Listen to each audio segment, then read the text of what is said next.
Сәлем кішкентай достарым. Сендерге үш аю ертегісін дайындап қойдым. Ендеше тыңдай қойыңдар. Ертеде бір кішкентай қыз болыпты. Бірде ол орманға барып адасып кетеді. Қайтар жолды іздеп жүріп, қалың ағаштар арасындағы тұрған ескі үйге кезігеді. Есік ашық тұр. Қыз ішке кіреді. Бөлмеде ешкім көрінбейді. Бұл үйде үш аю тұратын. Ең үлкені әкесі, одан кейінгісі шешесі, және олардың баласы кішкене қонжық. Үшеуі бұл кезде орман аралап серуендеп кеткен. Бөлме ортасында үлкен ағаш үстел мен үш орындық тұр. Үстел үстіне ас құйылған үш ыдыс қойылған. Олардың біріншісі үлкен табақ, екіншісі орташа табақ, үшіншісі кішкене көк табақ. Әр ыдыстың қасында қасықтары жатыр. Қыз ең үлкен қасықты алып, үлкен табақтағы тамақтың дәмін татады. Астың дәмі ұнамайды. Содан кейін орташа қасықпен екіншісін, кішкене қасықпен үшіншісін көреді. Бәрінен де оған көк табақтағы ас ұнайды.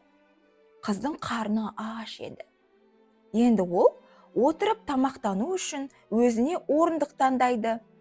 Ең үлкен орындық әкесінікі, одан кішісі анасынікі, ал үшіншісі қонжықтікі.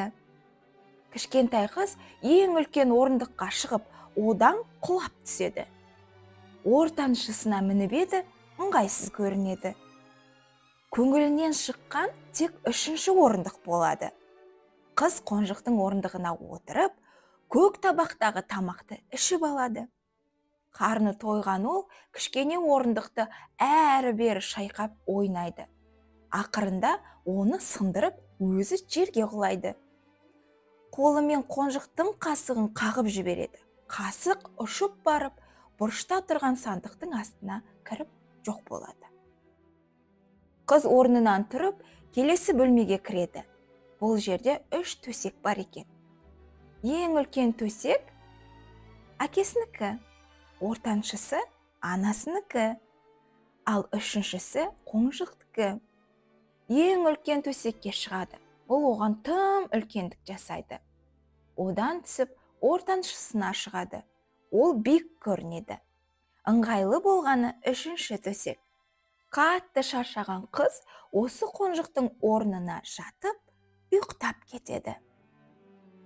Бұл кезде орманда аралап, шаршаған әрі қарындары ашқан аюлар үйлеріне оралған еді. Ішке кірген олар алдымен тамақтанбақшы болады. Ең үлкен аю өз табағына қарап, жуан даусымен: «Менің ыдысыма тиіскен кім?» деп ақырады. Анасы ыдысына қарап: «Менің тамағымды орнынан қозғалтқан кім?» дейді ашуланып. Кішкентай қонжық жіңішке даусымен: «Менің тамағымды мүлдем ішіп қойыпты» дейді көк табақты қолына алып. Үлкен аю енді үлкен қасығын ұстап: «Менің қасығыма тиіскен кім?» деп ақырады жуан даусымен. «Менің қасығымды орнынан қозғаған кім?»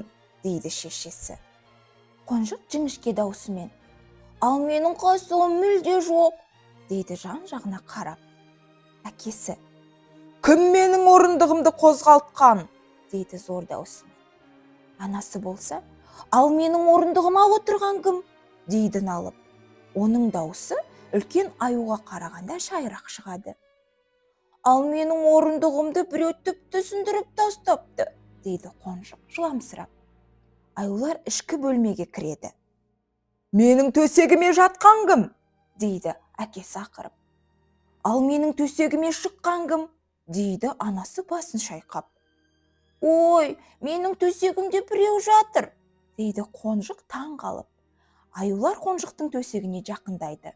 Маужырап, ұйықтап жатқан кішкентай қызды көреді де, үшеуі жамырап: «Қара мұны, ұстаңдар, ұстаңдар, ұста оны!» деп айғайға басады. У-шудан оянып кеткен қыз жанында тұрған үш аюды көреді. Қатты қорыққан ол ашық тұрған терезеден секіріп түседі. Алды-артына қарамай қаша жөнеледі. Қызды ұстай алмаған әкесі, анасы мен қонжық үшеуі артта қалады. Өте қызық ертегі екен, иә балалар? Сендерге ұнады ма? Онда каналыма тіркеліп, лайк басып, комментарий қалдыруды ұмытпаңдар.